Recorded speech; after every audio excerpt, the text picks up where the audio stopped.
Minasan konnichiwa and welcome to Shogo's podcast. So guys, at the point of the recording of this podcast, Zen was born yesterday. Thank you so much.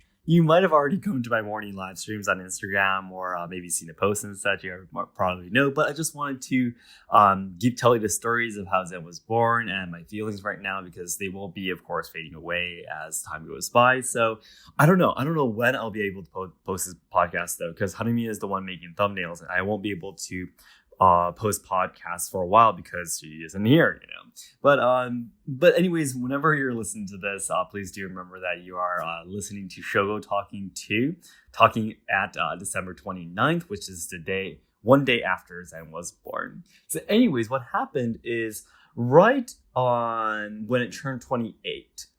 So it was the midnight of the 28th. So it was like 12:30 a.m. or maybe 1 a.m. or something. The contractions started just like Nagi, actually. Zen's birth story is really, really similar to Nagi, actually. So it was midnight. It was really, really late at night. We spent a whole day and we were just about to sleep. And Harney was like, maybe this is contractions, actually. Yeah. And I was like, yeah, it's one day before the due date. So that's definitely possible. And it was really surprising that all three of our kids were born within 2 days away from their due dates. So Hinata, I think she was born 1 day beforehand. Nagi was born 2 days after due date. And Zen was born 1 day beforehand too. So our kids are also on schedule.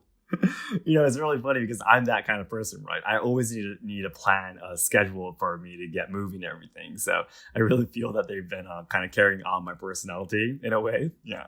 But anyways, so it was midnight. My mother-in-law and Harumi's mother is here even right now to help us out with the kids. Hinata and Nagi. So she was here, so we were able to leave Hinata and Nagi at home. They were already obviously sleeping. So Harumi and I took a taxiway over to the hospital, and I can't go into the hospital, but I was just there to carry the luggage for her. So I went in and went back immediately back home, and I was waiting. I was so nervous because by the time we got to the hospital, the contractions were actually pretty strong already. So I was maybe hoping that Zen will be born really soon. So I was on my phone and just waiting for Harumi to call me anytime. Yeah, but unfortunately, though, it was exactly the same as Nagi. Once Harumi got a little bit sleepy, the contractions started to get really weak. And then the next morning, by the next morning, the contractions got really, really weak. So just like when Nagi was in Harumi's belly, was just about to be born, we actually used some I don't know how to say it in English. It was a kind of medicine that kind of makes your contractions stronger automatically. Yeah, so we decided to use that. Yeah, and the thing is that I was able to actually be by Harumi's side during her delivery if I was able to make it. But unfortunately, what happened is that the doctors said Harumi started to use the medicine to speed up the contractions at 10 a.m. 10 a.m. of 28th. So we went to the hospital at midnight. It's already been 10 hours. And the doctors were like, if you want to use the medicine, you can. You already have experience of using it. And you're a second daughter, if you want to use it, you didn't have any side effects or anything. So I'm pretty sure you're fine. We didn't want to use it. If you use it now, considering like how much your body is preparing right now, basically, I think your baby will be born around 3 p.m. was the doctor's plan, basically. Well, that was his estimation. Unfortunately, though, what happened is Zen was actually born at 12 p.m. So that was only 2 hours later. And the problem is from 12 p.m., I actually had to go to my samurai experience. The samurai experience at Yushinkan where I work as interpreter, I had to be there. So I was like, if this experience ends as soon as possible, I might actually be able to go and see Harumi give birth to Zen. Maybe. And unfortunately, though, at the moment the experience was about to start, Zen was actually already born. So there was absolutely no way that we were going to be making it. And so the doctors, said that he'll be born around 3 p.m. But their guess was completely off actually, and he was born much sooner. But that's a great thing though. Just after 2 hours of using the medicine, he was born. So which means Harumi's, of course, the time how long she was in pain was very, very short. So you have to remember that Nagi was almost about the same time too. It was just a few hours. Zen was just a few hours, but Hinata, our first daughter, took 20 hours. Yeah. So we have that memory of taking 20 hours to give birth to a baby. And especially, I was with her the whole time for Hinata, actually, from the very first moment we went into hospital to the timing when Hinata was born. I was with her the whole time. I was in the hospital for about 24 hours. It was before COVID, right? So I know how hard it is when it takes a really, really long time. So I was really glad that it ended short. Yeah. But anyways, I went to the hospital right after the experience ended. My instructor and also his assistant, also the member of Yushinkan, were like, I don't have to clean up anything. Just go right now. Just get on that taxi and just get there immediately.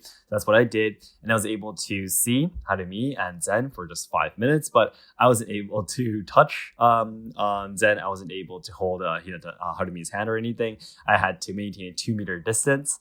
And actually listening to the nurses' explanations, it seems I wouldn't have been able to be by Harumi's side, actually, even if I made it, though. Is because in order to be able to be by your wife's side in Japan right now, when she gives delivery to the baby, you have to fill in this form writing like, do you have a fever? Do you have a cough? Do you have a sore throat? Do you have a runny nose? All that kind of stuff for like a whole month actually ahead, beforehand. So beforehand, yeah. So I was right. I had this paper. I wrote it down from like December 1st and everything. But unfortunately, the thing is, there was a few other places to write down. Like, for example, have you been to overseas in the past few months, or so on and so forth. And there was one place that said, have you been to any, parties? Well, not parties. How should I say? Any like dinner parties, I mean. Like, have you been with other people outside to have a meal together? And I was like, well, does this even matter? And I accidentally wrote down that I went to the year-end party and the birthday party with the instructor of Yushinkan. And the doctors and the nurses were like, oh, why did you write this? You know, if you just said you haven't gone to this, it would have been okay. But now that you've written it, you can't touch Zen and you can't go out of his side, actually. So because I've accidentally wrote that down on the paper, even if I was about to be able to make it to delivery, I wouldn't have been able to go in. It was my mistake. I did not know anything about how the system works. Harumi didn't know about how it works either. Like, we didn't know like the circumstances. Like, if you have this, you're not allowed to go in it. If this is it, you're allowed to go in. I have no clue. I mean, I didn't want to lie, to the hospital. Yeah. But because I was too honest, the nurses were laughing because I was so honest, Yeah, because I am really healthy right now. I'm not sick or anything. So they were like, why are you so honest? We wanted you to hold Zen and everything. But unfortunately, that didn't go well. And I had to go home just after 5 minutes. I wasn't even able to give Harumi a kiss. Nothing. I had to go home immediately. But it was a lot better than Nagi because I wasn't able to go into the hospital zero at Nagi because Nagi was born on 2021, right? So at that point, COVID was much more strict, so I wasn't able to see anything, at that time. So compared to that, it was a little bit better, yeah. But afterwards, I came home, and again, we went to the hospital at midnight, and I was waiting just in case. I was staying awake, for a long time, so I only slept for about an hour and a half. So I actually just slept at 10 p.m. Yesterday night, and I woke up at 7, so I slept so many hours compared to usual, and now I'm feeling a lot better. Yeah, so this is the story of how Zen was born. Right now, I'm still, of course, contacting Harumi over text, and we're sending each other videos of Zen. I'm sending videos of Hinata and Nagi over to Harumi, and she's doing well. Zen is drinking a lot of being breastfed, and he is really, really good at drinking, it seems. And it's a really good thing. He needs the energy to grow and get healthy before he comes home. So yeah, everything is going perfect so far. Hopefully everything will continue to go perfect from here as well. But I'm just really, really happy that Harumi and both Zen are healthy. And thank you so much for all of your congratulation messages. It really warms, makes my heart very happy. It gives me a really warm heart. So thank you so much, guys. I really, really appreciate it.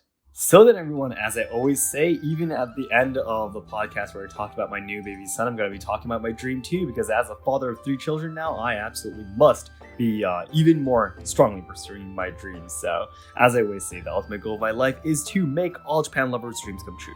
So I know there's a lot of people studying Japanese willing to come to Japan to study, travel, or work, or even train on traditional culture and such.